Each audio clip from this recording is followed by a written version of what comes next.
우리는 지난주 설교를 통해서 무엇을 기도할 것인가에 대하여 함께 말씀을 나누었습니다. 우리의 기도는 생존을 위해서 무엇을 먹을까? 이 땅에서 살아가면서 얻는 기쁨과 즐거움을 위해서 무엇을 마실까? 또 이 땅에 살아가는 삶의 가치를 위해서 무엇을 입을까만 구하는 자들이 아니라, 그것들을 먼저 우리의 우선순위에 두고 구하는 자들이 아니라 하나님의 나라와 하나님의 의로 다스려지는 그 나라를 위하여 간구하고 구하는 자들, 그렇게 가치 있는 삶, 그렇게 존귀한 자로 부르심을 받았다라고 하는 사실을 확인했습니다.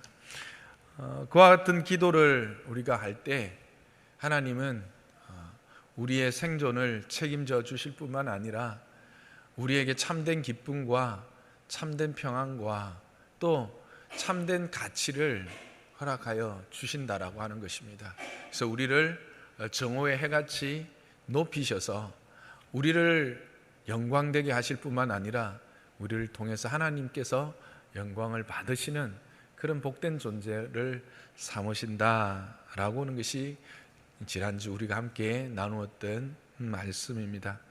그런데 제가 이렇게 증언하고 나서 혹 어떤 분이 좀 이제 교회를 처음 오셨거나 막 신앙생활을 하셨던 분이 목사님이 먹을 것, 마실 것, 입을 것, 즉 뭐 생존을 위해서 또는 즐거움을 위해서 또는 자녀들이나 이런 어떤 앞으로 될 일들, 그것들은 아예 구하지 말라 하더라, 뭐 이렇게 생각을 혹 하실 수 있었지 않을까 하는 생각도 하게 됩니다.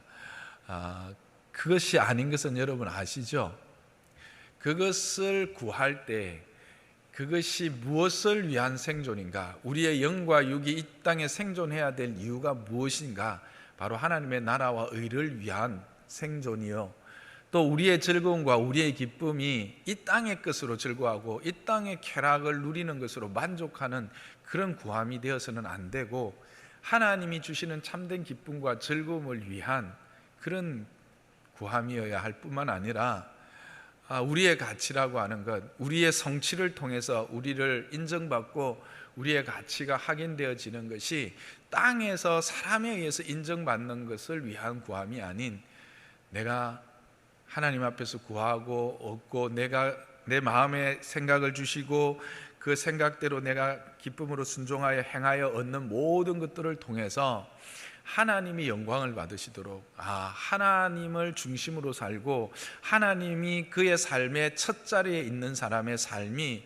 어떻게 복되고 즐겁고 또 그의 삶이 빛나는가를 세상이 볼 수 있도록 하는 것, 그게 바로 우리의 구하는 것이다라는 겁니다. 그러니까 단어적으로 먹는 것, 마시는 것, 입는 것, 이거는 안 돼, 이게 아니라 무엇을 위하여 생존에 대한 먹을 것을 구하고, 무엇을 위하여 즐거움을 구하고, 무엇을 위하여 성취, 내 계획한 것을 이루기를 간구할 것인가, 그 모든 것의 중심에 하나님의 의와 그의 나라가 있어야 된다라고 하는 것을 말씀드린 겁니다.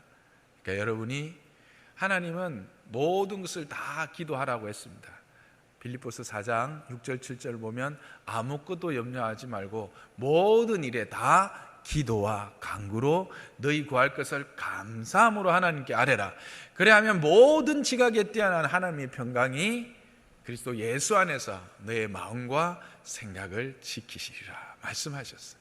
그러니까 모든 것을 다 기도하는데 그 다 기도한 것에서 무엇이 중심이 되어야 되고, 그것이 구체적인 목적이 무엇을 위한 것인가를 알고 간구하고 구하고, 그리고 그 주시는 것으로 그렇게 살아가라, 그렇게 세상에 나타내라 라고 하는 말씀이었습니다. 그렇게 이해를 하시기를 바랍니다. 그래서 예수님께서도 그의 나라와 그의 의를 구하라고 말씀하시면 그렇게 구하는 자들에게 이 모든 것을 너희에게 더할 것이다, 이어서 말씀을 하고 계셨습니다. 그것을 기억하시길 바랍니다. 오늘은 이제 함께 읽었던 이 본문의 말씀을 통하여서 어떻게 기도할 것인가, 기도의 태도에 대하여 함께 생각해 보기를 원합니다. 바벨론 포로 이후에 유대인들이 있는 곳에는 회당이 세워졌습니다. 참 감사한 것은 우리나라가 국교가 기독교가 아닌데도 불구하고 한국 사람들이 가는 곳마다 교회가 세워지죠. 참 그 감사한 일이에요. 근데 이제 유대인들은 더욱더 그들에게 있어서 이 여호와 숭배는 삶에서 이렇게 떨어질 수 없는 것이었기 때문에 바벨론 포로 이후에 유대인들이 있는 곳에는 회당이 세워집니다. 그래서 회당은 그들의 삶의 중심이 되지요. 그래서 우리가 생각하는 예배, 제사 뿐만 아니라 회당은 재판을 하기도 했습니다. 그러니까 나라의 재판이 아니라 그 유대인들 안에 율법을 가진 재판, 요즘 우리로 말하면 교회 안에서 이렇게 당회 치리권이 행사되어지는 것, 그런 것으로 이해하시면 될 겁니다. 그 다음에 유대인들의 자녀를 교육하는 토라 교육들을 중심으로 한 교육들이 이루어지죠. 또 어른들도 구체적으로 요즘 우리가 성경을 공부하듯이 그런 공부가 일주일에 2회 정기적으로 있었습니다. 그렇게 교육을 담당하기도 했기 때문에 지역 공동체의 중심이 되었습니다. 그러다 보면 자연스럽게 어떤 일들이 일어날까요? 사람들이 많이 왕래를 하겠죠. 그래서 유대인들은 이런 회당에서, 사람들이 많이 몰려드는 회당에서 손을 들고 기도하는 것을 참 좋아했어요. 그리고 사람들이 왕래하는 내거리에서 자기의 정체성을 드러내는 것, 나는 이런 사람입니다, 나는 여호와를 섬기는 사람입니다 라고 하는 자기 정체성을 드러내는 것을 참 좋아했어요. 그래서 기도를 그렇게 많이 했었습니다. 그런데 오늘 예수님은 그것은 바른 태도가 아니다, 그렇게 말씀하고 계십니다. 왜냐하면 그것은 사람을 의식하여 행하는 외식이기 때문이다. 외식적 기도이기 때문에 그런 기도는 옳은 것이 아니다라고 하는 것입니다. 여러분, 우리는 지금 계속해서 기도에 대해서 배우고 있는데, 기도는 하나님과의 교통임을 배웠습니다. 그렇죠? 하나님께서 그 기쁘신 초청, 은혜로우신 초청, 축복된 초청을 우리에게 허락하여 주셨고, 우리는 그 기쁜 마음으로 그 축복의 초청 앞에, 그 은혜로운 초청 앞에 순종하여 나가서 내 힘과 내 능력으로는 내 생존이나 나의 참 즐거움이나 또 나의 삶의 가치를 스스로 일으킬 수 없는 존재입니다. 오직 하나님만이 나의 생존을 책임지시고 또 나의 기쁨과 나의 즐거움을 책임지시고 또 내가 원하는 모든 것들을 허락하실 수 있는 능력이 있으신, 그래서 나의 가치를 참으로 존귀케 하실 수 있는 분입니다 라고 생각하여 엎드려 그분 앞에 손드는 것, 항복하는 것, 그래서 하나님의 말씀과 나의 기도가 서로 이렇게 상호 소통하는 그런 자리, 사귐이 있는 자리, 그게 바로 기도다, 그렇게 이야기했습니다. 그런데 본문에 나오는 유대인들의 기도는 누구를 의식한 기도라고요? 사람을 의식하는 기도입니다. 거기에는 누가 빠집니까? 하나님이 빠져버렸습니다. 이런 기도는 하나님이 들으시지 않습니다. 그들의 기도는 또한 사람에게 인정받으려고 했던 종교적 행위였다라고 하는 것이죠. 그래서 그들은 이미 사람들로부터 받을 것을 다 받은 것이죠. 하나님으로부터 받을 것이 없는 것입니다. 그래서 이와 같이 사람들을 의식하고 사람들에게 인정받으려는 서기관과 바리새인들의 기도는 기도가 아니다, 쇼다 라고 말하는 것이 오늘 5절 말씀입니다. 그러면 오늘날 우리의 경우에 사람에게 보이려는 기도는 과연 어떤 행태일까? 어떤 모습일까? 교회에 와서 손을 들고 기도하는 것을 말할까? 사거리에서 손을 들고 기도하는 것일까? 직접적으로 1대1로 대비가 될 것인가 했을 때 아닌 것 같다라는 생각을 합니다. 먼저 유대인들은 하루에 3번 기도했습니다. 그렇죠? 근데 우리는 교회에 와서 하루에 3번 기도하는 거 어떻습니까? 우리는 안 해요. 아니, 못 해요. 안 하기도 하고 못 하기도 하고 둘 다 해요. 실제로 평일날 교회 이렇게 본당에 와서 예배당에 와서 기도하면 혼자예요. 오히려 골방이에요. 손을 들고 기도하든 엎드려 기도하든 하나님만 보셔요. 그러니까 이건 아닌 것 같아. 자, 내 거리에서 기도한다. 나는 하나님의 사람이다. 그래서 내 거리에서 이렇게 손을 들고 기도했다. 유대인들처럼 와, 믿음이 대단한 사람이네. 야, 정말 기도 열심히 하는 사람이네. 인정해주고 칭찬을 받을까요? 오히려 욕을 태백이로, 태백이라는 말이 이게 서울에도 있나요? 이게 표준어는 아닌 것 같기는 한데 어쨌든 욕을 바가지로 먹는 거죠. 그럼 이것도 아니에요. 이것도 아니에요. 그러면 오늘날 이 외식하는 기도가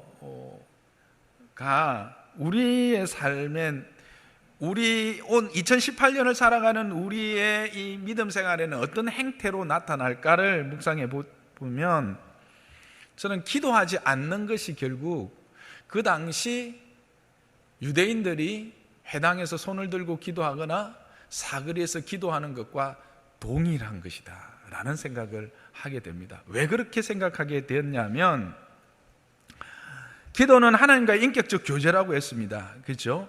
그래서 믿는 자는 하나님과 교통이 가장 소중한 가치라고 했어요. 그래서 그 예수 그리스도로 말미암아 허락되어진 새 생명을 하나님과의 교통을 통해서 확인하고 더 풍성히 누리는 것 아닙니까? 그래서 유대인들은 이 관계를 유지하며 누리는 수단으로 기도를 하고 있었습니까? 그렇지 않았습니다.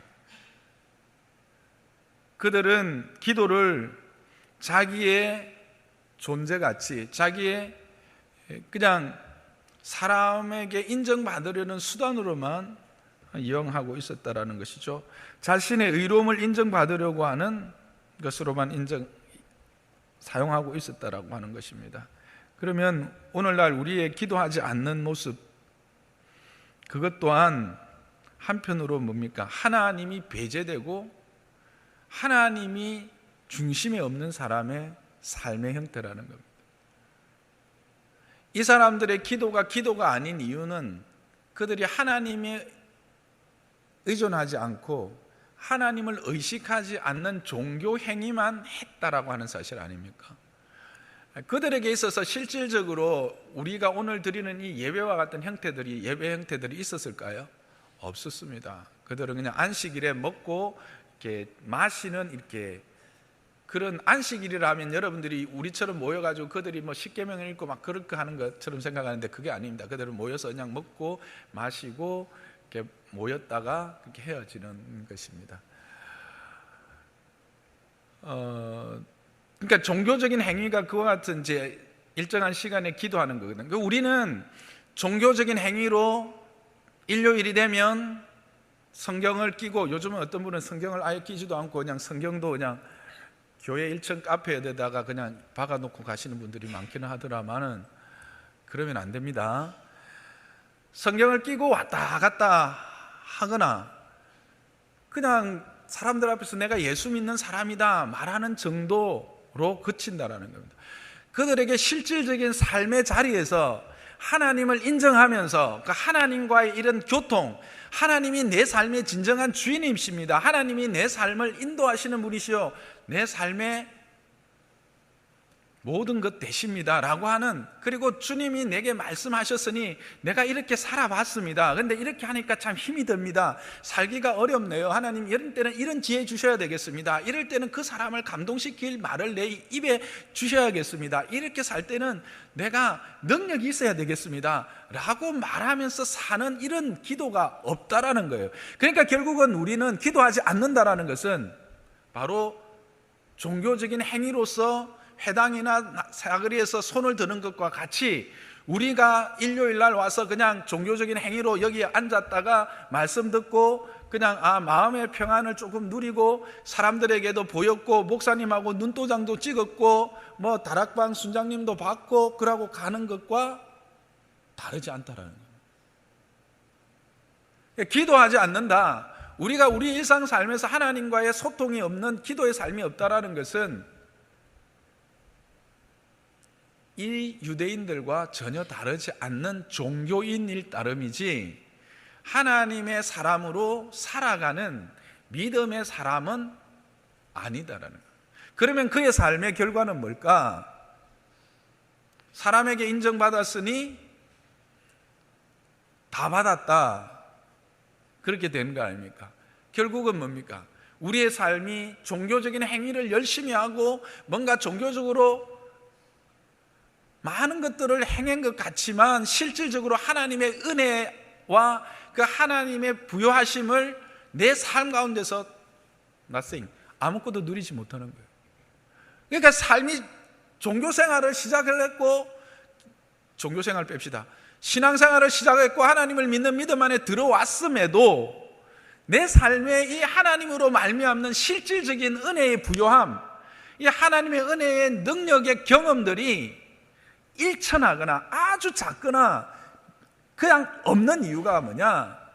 그것은 바로 종교생활에 머물러 있는, 그래서 그냥 이미 받은 그것으로 나의 만족과 내 스스로가 나를 만족시키는 그 만족으로 끝나버리기 때문에, 사람들에게 인정받는 것으로 끝나버리기 때문에.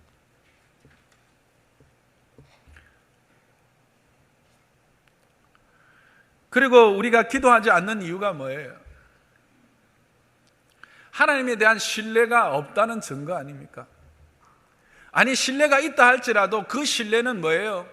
나중에 신뢰하는 거죠. 기도하지 않는 것은 내가 무슨 문제가 있으면 이 문제 정도는 내 힘으로, 내 능력으로 해결할 수 있다라는 거 아닙니까? 아니면 이 정도 문제는 내가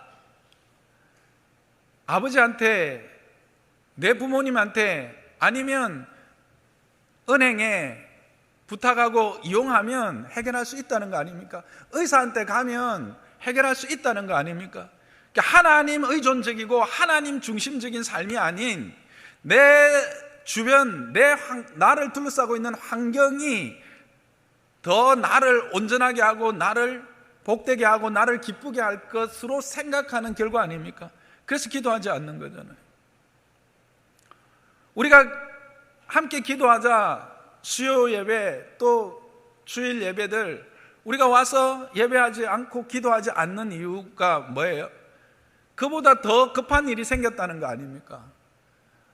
내가 지금 기도하기로 하나님과 작정하고 했지만 그 모임에 가는 것이 내 생존에 더 중요하고, 그 모임에 그 사람을 만나는 것이, 그 갑자기 연락 온 그 사람과 함께 시간을 보내는 것이 내 가치를 더 높이고, 그 모임에 참여하는 것이 내 기쁨이 하나님 안에서 누리는 기쁨보다 더 크다라고 하는, 그리고 크게 내게 허락하여 줄 것이다라고 하는 것 때문에 나는 기도하는 시간보다 그 모임에, 그 사람과의 만남에, 그 일에 집중하는 거 아닙니까? 결국 결론이 뭡니까? 기도하지 않는다라는 것은 바로 사람을 의식하는 외식의 종교인일 수밖에 없다라고 하는 사실이에요. 그러니 이미 받았으니, 그 사람들과의 모임을 통해서 내가 기쁨을 얻었으니, 그 의사를 통해서 내가 내 생명에, 내 생존에 보장을 받았으니 하나님께로부터 받을 것이 받을 필요가 없는 것이죠.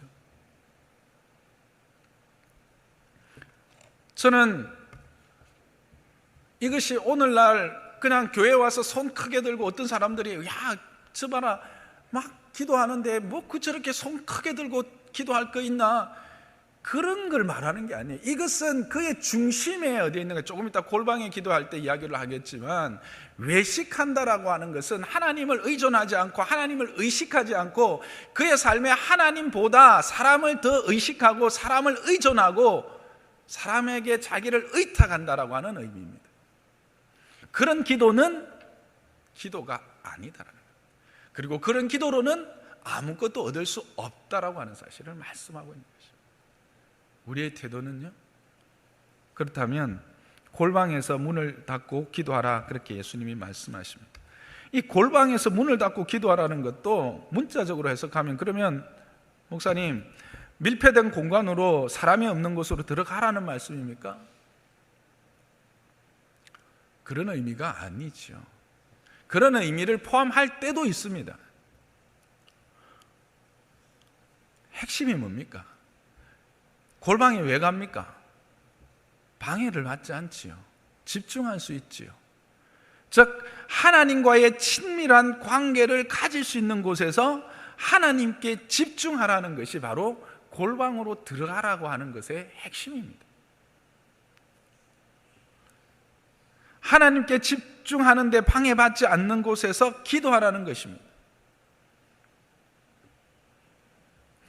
골방에서 기도하는 것은 사람을 의식하게 되는 내 마음을 걸어 잠그고 하나님께 시선을 집중하라는 것입니다.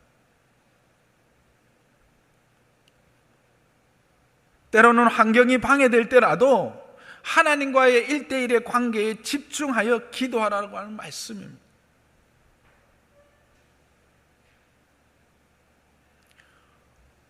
때로는 우리가 버스 안에서라도, 넓은 사람들이 많이 모인 광장에서라도 하나님과 골방의 기도를 할 수 있다라고 하는 사실입니다.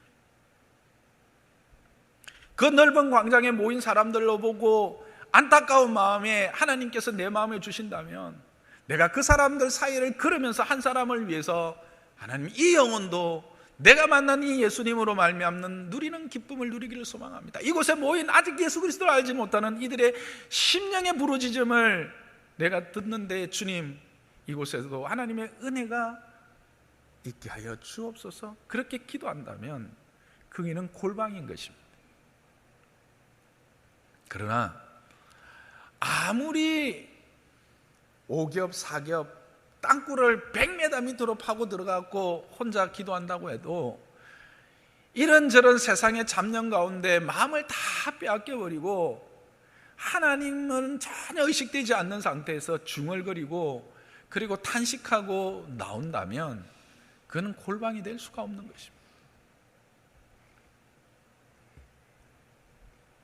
그래서 어떤 이들은 이 말씀을 가지고 합심하여 기도하는 것을 이상하게 생각하고, 또 하나님께서 때로는 마음에 감동을 주셔서 정말 찬양 가운데 기도 가운데 그렇게 하늘을 향해서 손을 들고 기도하거나 때는 가슴을 치면서 울부짖는 그 사람들을 보고 함부로 판단하는 이들이 있는데, 그것을 이야기하는 것이 아닙니다. 특히 합심하여 기도하는 것들을 우리는 생각해 볼 필요가 있습니다.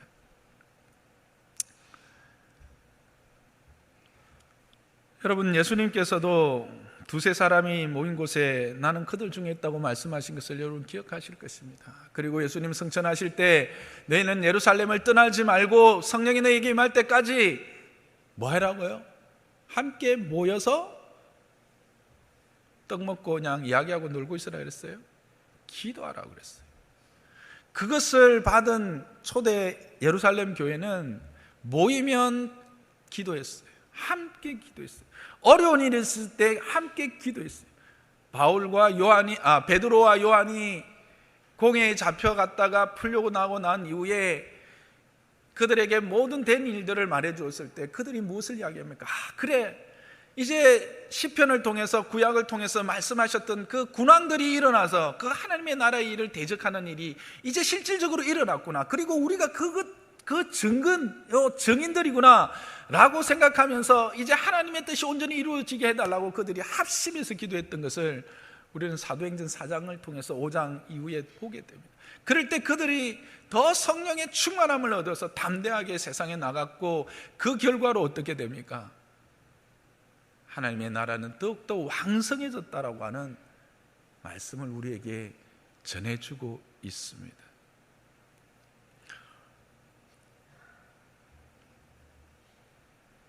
오히려 혼자 기도하다 보면 지치거나 침체될 때가 있습니다.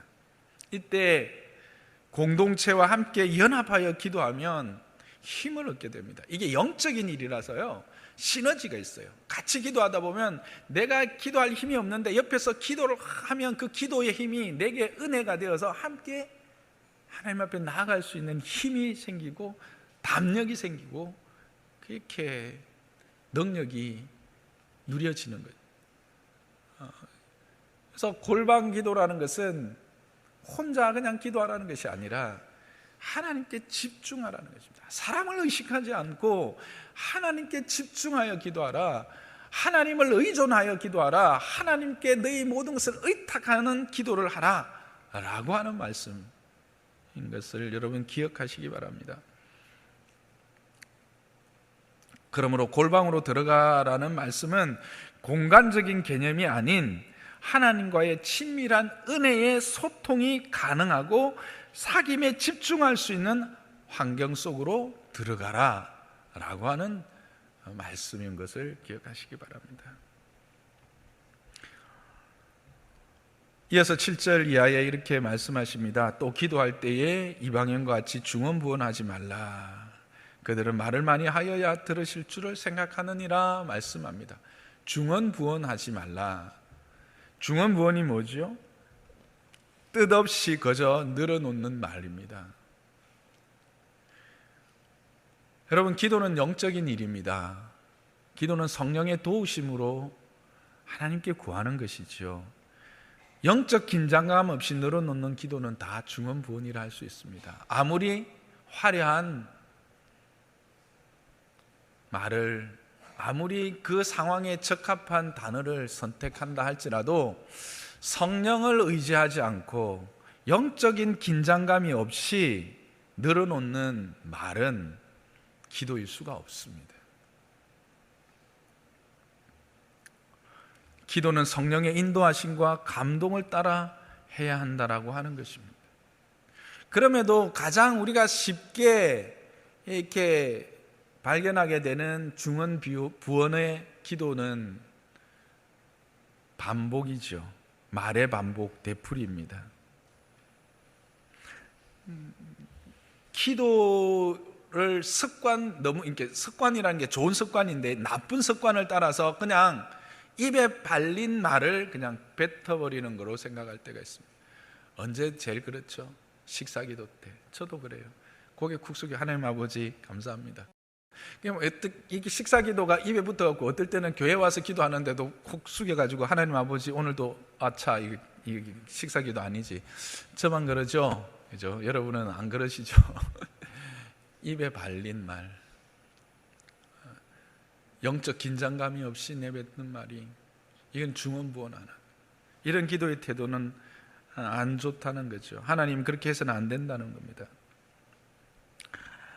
말을 길게 해야만 된다고 생각하는 것도 아닙니다. 그렇다고 해서 어떤 이들은 짧고 굵게 하나님 땡큐 뭐 이렇게 한다는데, 그것도 당연히 중언부언입니다. 이건 길고 짧음의 문제가 아닙니다. 앞에서 말했던 것처럼 무성의함이죠. 성령에 의지하는 그 기도가 아니에요. 성령으로 말미암는 영적 긴장 가운데 하나님 앞에 있다. 이 기도는 내가 하나님과 대면하는 거예요. 그렇죠. 하나님과 대면한다라고 하는 이 영적 긴장감 앞에 있으면 그렇게 할 수가 없는 거죠. 우리의 대부분의 기도는 이 영적 긴장감, 하나님과 대면하고 있다라고 하는 사실을 우리는 너무 많이 잊어버려요.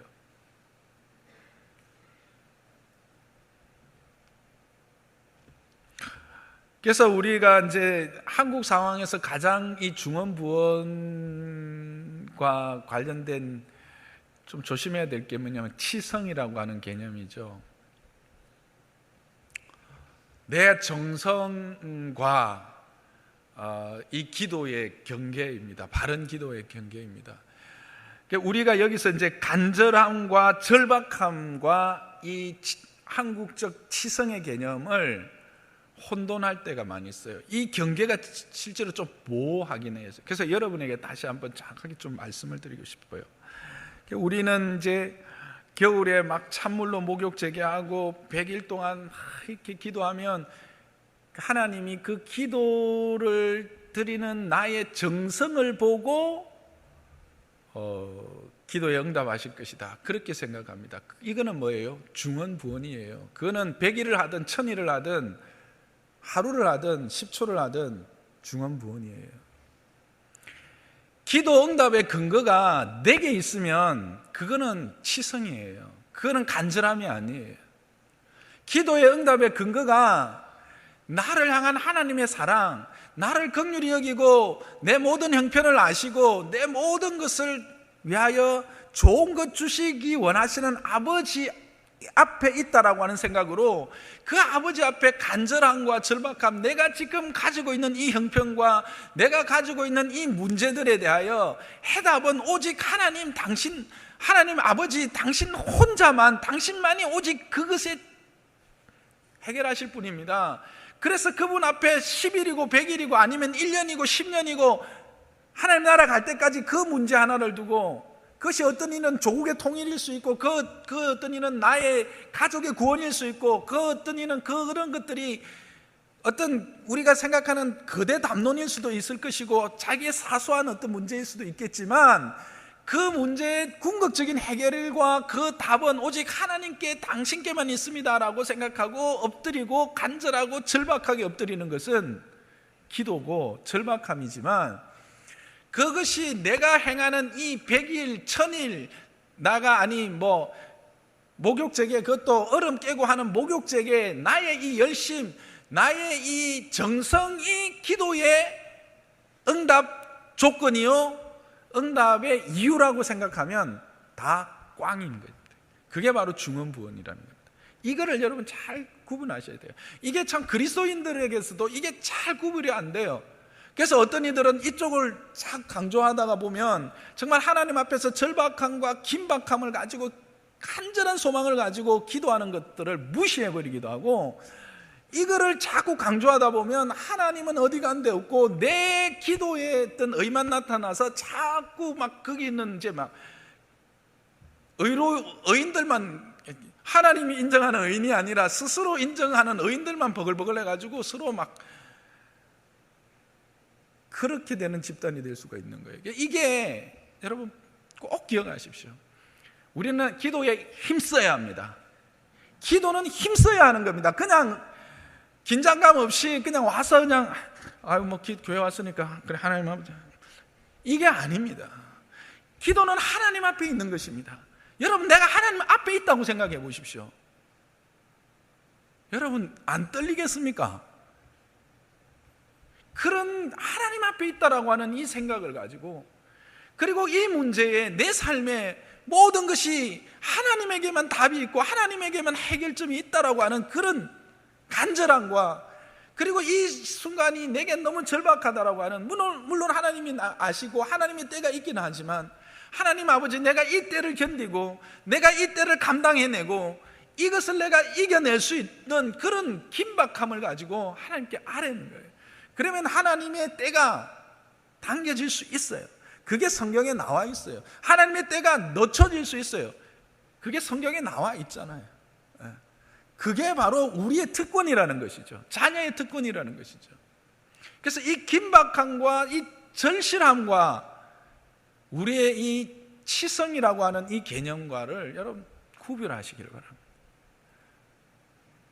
우리에게 힘써야 합니다. 정말 우리가 피를 쏟는, 아니 피가 땀같이 흐르는 예수님의 기도를 보면 기도는 그냥 흘렁흘렁 그냥 아이고 하나님 알아서 다 할 건데 뭐 그래 뭐 나는 이게 아니다라는 겁니다. 우리의 신앙함에 있어서 기도는 참으로 힘써야 할 것이고 집중해야 할 것이고 절실함과 긴박감을 가지고 엎드려야 하는 것이 사실입니다. 그러나 그것이 내 기도 응답의 이유가 되어서는 안 된다라고 합니다. 내 기도의 응답의 이유는 오직 하나님에게만 있는 것입니다. 하나님의 선하심과 그분의 은혜로우심이 이유인 것입니다. 저는 장로산나교회 성도들은 이것을 잘 구별해내고, 그래서 이 기도의 바른 자세를 가지고 주님의 골방에 주님과 만나는 자 되기를 주님의 이름으로 축복합니다.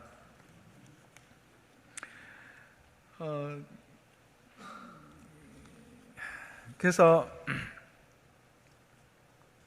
이런 설교를 듣고 나면 또 어떻습니까? 참 정말 기도를 좀 그렇게 해야지, 또 하나님 나라와 의를 위한 기도를 그런 정말 하나님이 원하시는 기도를 좀 해봐야지 하는데, 실질적으로는 어떻습니까? 며칠 하다가 해봐도 뭐 내 삶에 특별한 어떤 뭐 변화가 나타나는 것도 아니고, 내가 어떤 뭐 특별한 뭐를 누리는 것 같지도 않고, 하다 보면 스멀스멀 그냥 옛 상태로 돌아갑니다. 그러나 여러분, 이것은 우리가 영적으로 도태되거나 죽어가는 모습입니다. 여러분, 우리가 잘 알지요?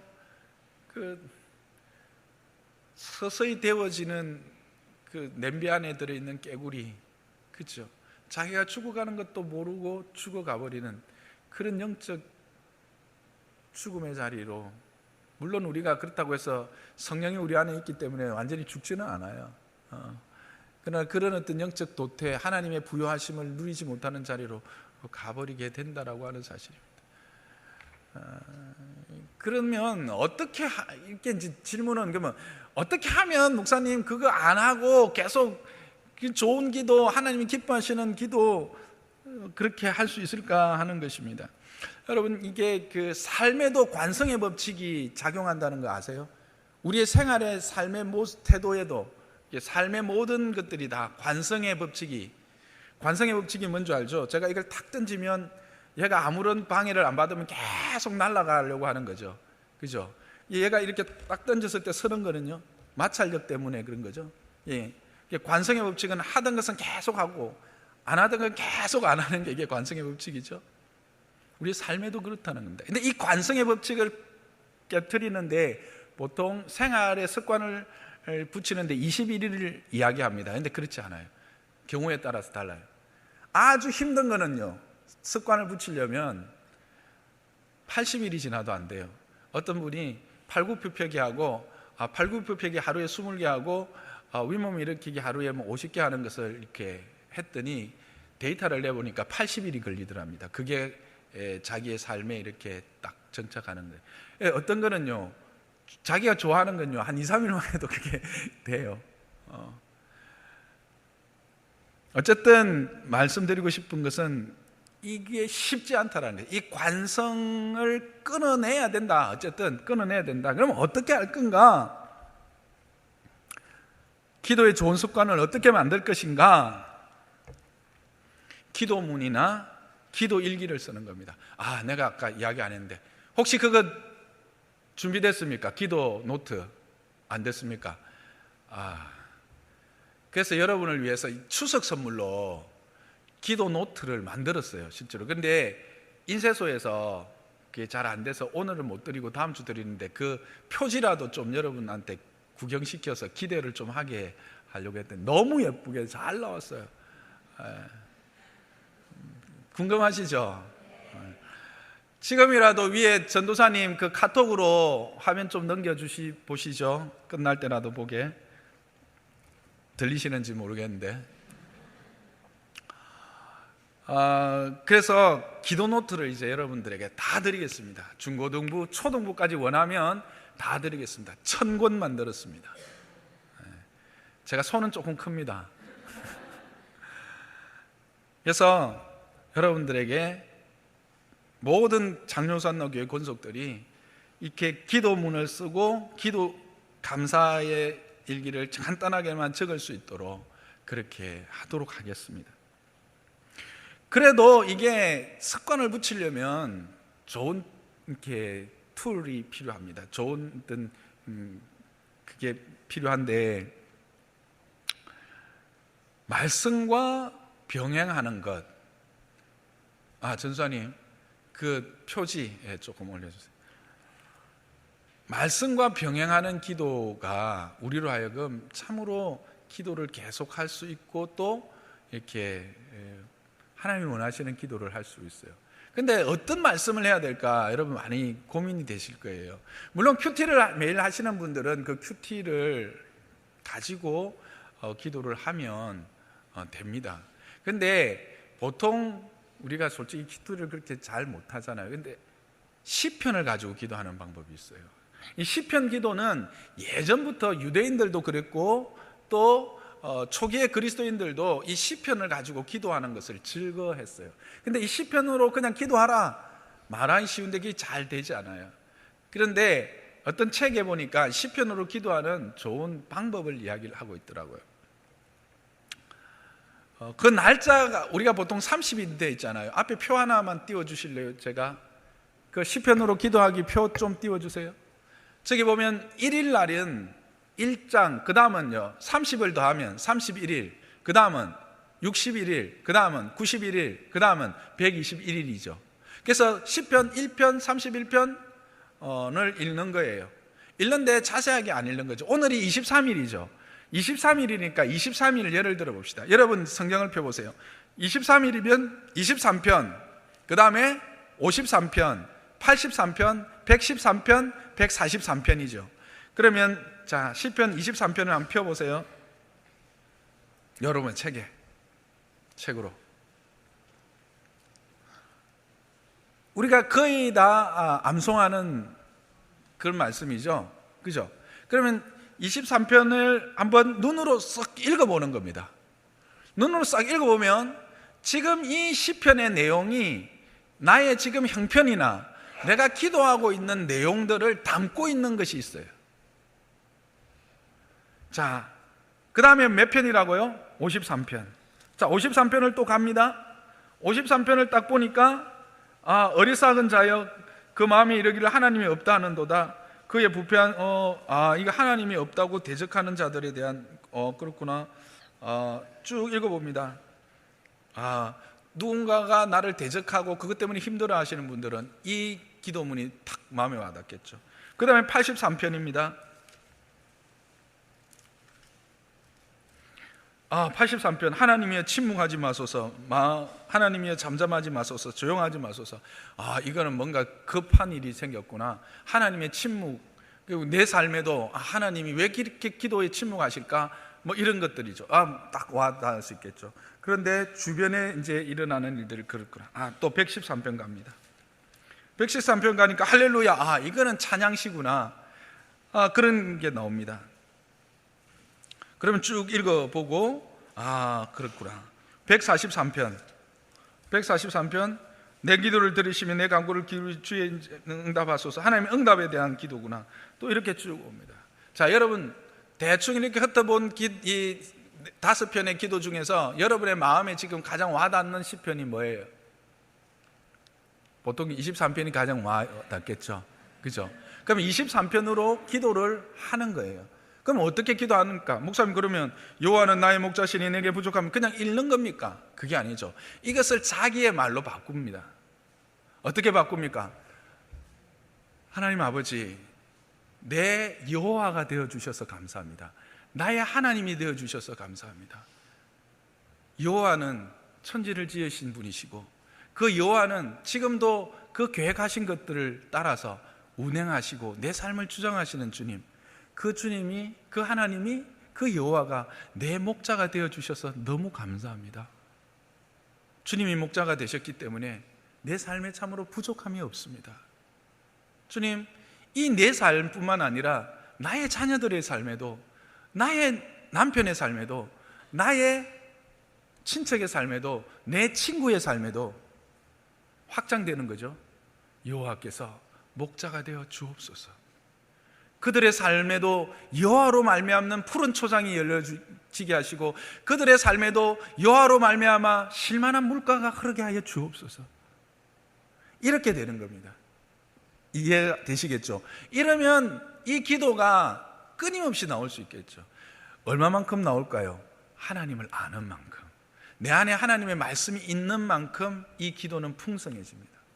그래서 이 기도는 마지막에 어떻게 끝납니까? 내 인생, 내 평생의 선하심과 인자하심이 나를 따라서 여호와의 집에 영원히 사는 것까지, 이제 하나님의 나라까지 가게 되어지는 거예요.